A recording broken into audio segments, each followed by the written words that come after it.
En el gobierno del cambio ha habido muchos cambios últimamente. Hace un par de semanas Gustavo Petro anunció un cambio de gabinete. El pasado 25 de abril, el presidente de Colombia solicitó la renuncia de todos sus ministros, anunció nuevos nombramientos y mencionó que la coalición de gobierno había terminado. Las renuncias de los ministros de Hacienda, de Salud, de Agricultura, del Interior, de Ciencia, de las TIC y de Transporte fueron las únicas que aceptó el presidente. Así las cosas, salieron dos de los ministros más moderados, José Antonio Campo y Cecilia López, de las carteras de Hacienda y Agricultura respectivamente, seguidos de Carolina Corcho, la exministra de Salud, y Alfonso Prada, el exministro del Interior. Esta coyuntura se suma al balconazo en la Plaza Núñez que dio Petro el 1 de mayo, en la conmemoración del Día de los Trabajadores. En este evento, Petro estuvo acompañado de los nuevos ministros, de la primera dama, e invitó al pueblo, invitó a los trabajadores a estar en la primera línea. Habló de las reformas, de la reforma laboral, de la reforma agraria, habló también de la revolución en marcha de López Pumarejo, de las pensiones, de la CPS, e invitó a una movilización constante. Y quedaron difundidas una serie de frases como que puede ocurrir una revolución si no se apoyan estas reformas sociales. Y todo esto se suma también a la aprobación del Plan Nacional de Desarrollo y lo que quedó por fuera de esta aprobación, pero bueno, esto será motivo o tema para otro programa. Para conversar sobre estos cambios nos acompaña Juana Afanador, socióloga, feminista, analista política. Juana, bienvenida nuevamente a este espacio de Encuentros YEPRI. Muchas gracias por la invitación y pues muy contenta de poder estar acá hoy con ustedes hablando de estos temas de coyuntura. Comencemos con los cambios en el gabinete ministerial. ¿Son cambios acertados? ¿Qué nos puedes decir de estos relevos? Son cambios que de todas formas estaban más o menos anunciados desde hace unas semanas ya el presidente y ya se hablaba de ciertas rupturas dentro del gabinete, ¿no? Y de la necesidad del presidente también por tener gente más cercana a él. Creo que uno de los cambios más que causaban preocupación era el del ministro de Hacienda, el de José Antonio Campo, sobre el que se especuló mucho, pero se esperaba de cierta manera, y el reemplazo por Ricardo Bonilla, un economista muy cercano a Gustavo Petro, que ha estado al mando de sus propuestas programáticas. En 2018 fue uno de los coordinadores del equipo programático junto a María Mercedes Maldonado. Fueron las dos personas quienes coordinaron toda esta tarea y quien estuvo pues a cargo de todo el programa económico, además de haber sido su secretario de Hacienda en la alcaldía de Bogotá, y ser un profesor universitario, un profesor e investigador de la Universidad Nacional, que además ha trabajado en diferentes gobiernos, hizo parte del comité de políticas fiscales que implementó Juan Manuel Santos. Entonces es un personaje de todas formas muy reconocido, moderado, ortodoxo, no heterodoxo como muchas personas han querido mostrarlo y plantearlo. Y es un poco la misma línea de Ocampo, realmente, solo que es un hombre de izquierda y muy cercano al presidente. Entonces, bueno, tiene mucho sentido que en esta coyuntura Petro llamara a alguien de su cercanía y de su entera confianza. Una de las salidas también esperadas fue la de Prada, Ministerio del Interior. El Ministerio del Interior pues estaba fallando en las negociaciones de la reforma a la salud. Entonces pues eso se veía venir, que si no estaba funcionando y no estaba trayendo los resultados esperados y necesarios en este momento de reformas, pues iba a haber un cambio. Un cambio que tampoco es un cambio muy radical, sino por Velasco, un tipo que sabe muy bien negociar, que se lleva muy bien con todos los partidos, que ha tenido una relación además con todos los partidos bastante conciliadora, muy buen político, y que bueno, ahí está también enfrentando a César Gaviria dentro del Partido Liberal. Entonces lo que le da una posición de negociación amplia y muy interesante para el gobierno de Gustavo Petro. Ya las otras salidas eran salidas del partido de la U, de cuotas políticas, como el Partido Conservador también, del Ministerio de Transporte, que sale Reyes, ya que deciden salirse de la coalición de gobierno, pues se acaban esas cuotas.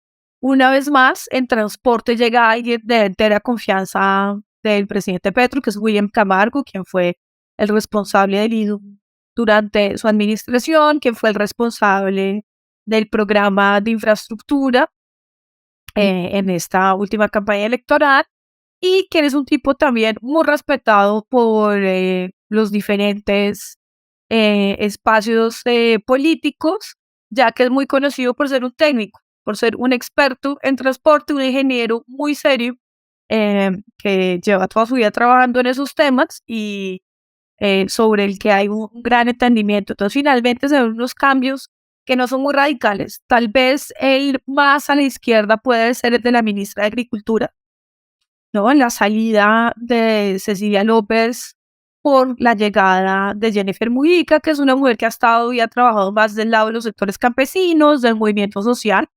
Entonces, de pronto, ese puede ser uno de los cambios más a la izquierda. De resto, digamos que sigue siendo un gabinete moderado, con gente más cercana, más de confianza, que hacen parte de Colombia Humana, que hicieron parte de progresistas.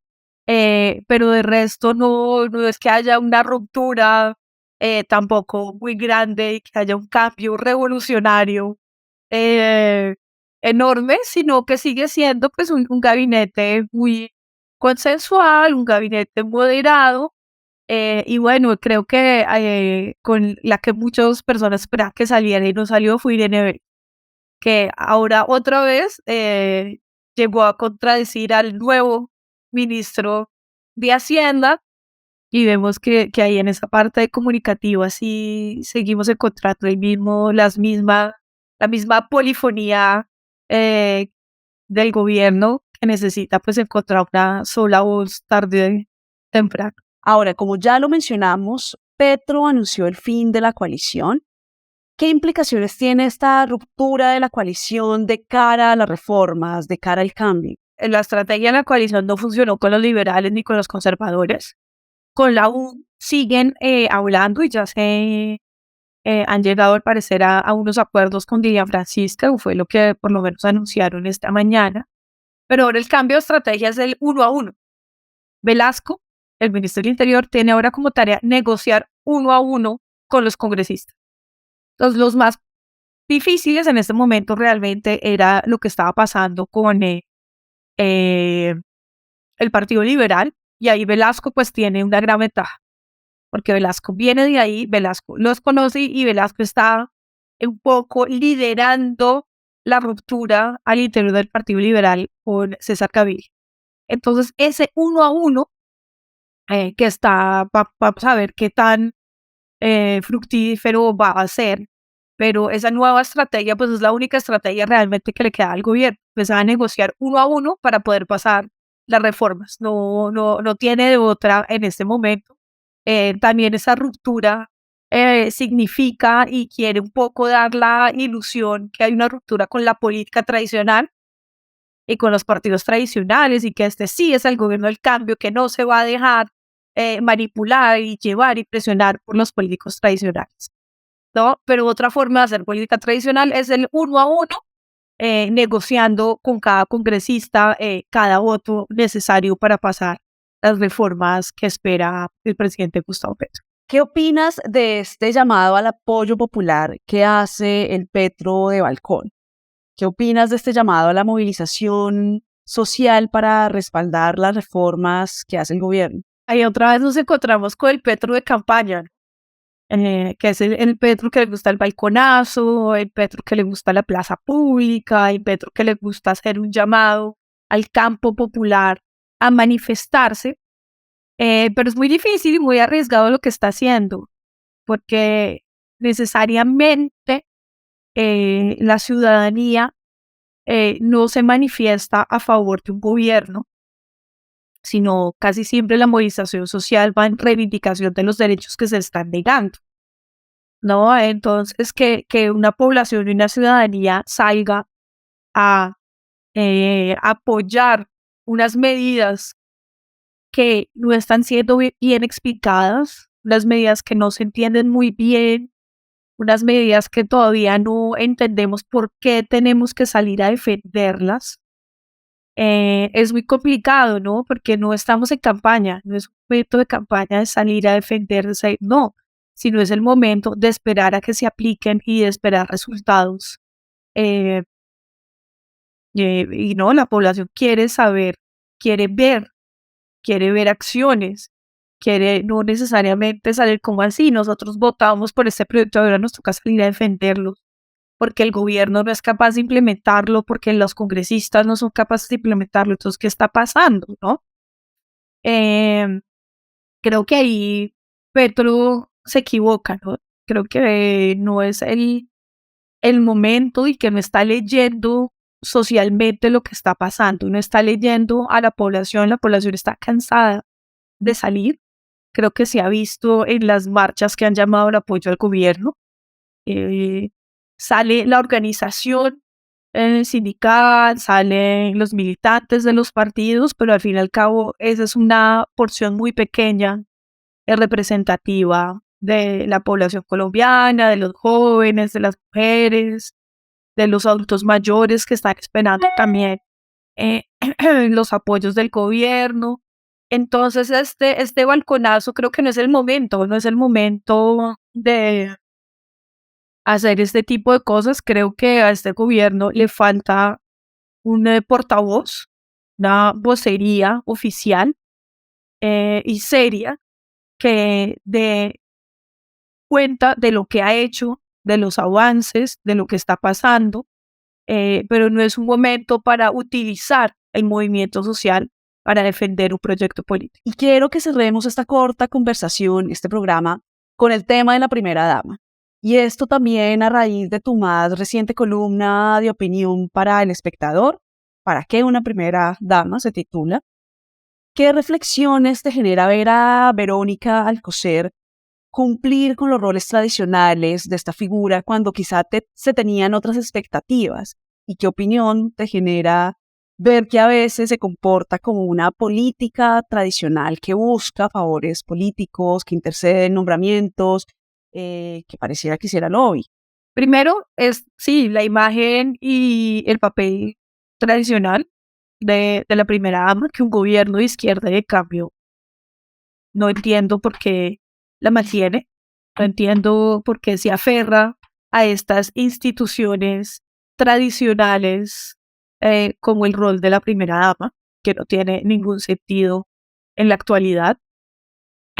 Dos, que además interfiera y pida favores políticos en su aparición en el Congreso cuando se estaba debatiendo la reforma de la salud, y estas apariciones son realmente nefastas, ¿no? Que hace, si ella quiere hacer política, está muy bien que haga política, pero que la haga de frente, no utilizando un papel totalmente anacrónico para aparecer y hacer política, ¿no? Esto hace que sea un papel insostenible dentro de un modelo democrático, republicano y de cambio en el que el presidente ha insistido: este es el gobierno de las mujeres, con las mujeres, para las mujeres. Pues hasta ahora no ha sido así, es el gobierno de izquierda tradicional y de una izquierda totalmente conservadora que espera que el papel de la primera dama, guapísima, yo no sé qué, que le limpie los mocos a los niños moribundos y se tome fotos con niños indígenas muertos de hambre, pues es totalmente deplorable y no se ve ningún cambio revolucionario de esta figura o del papel ¿no? de esta mujer dentro del gobierno, aparte de ser como un trofeo que muestran y salen fotos y desfilan todos los diseñadores colombianos, miren cómo me visten. Es muy poco serio, es muy poco serio, y desde una perspectiva feminista pues es nefasta la representación que se hace de las mujeres desde ese punto y desde ese lugar de la primera. Muchas gracias de nuevo por compartir tus opiniones, tus reflexiones y esperamos tenerte pronto en este espacio de Encuentros Yepri. Recibe un saludo.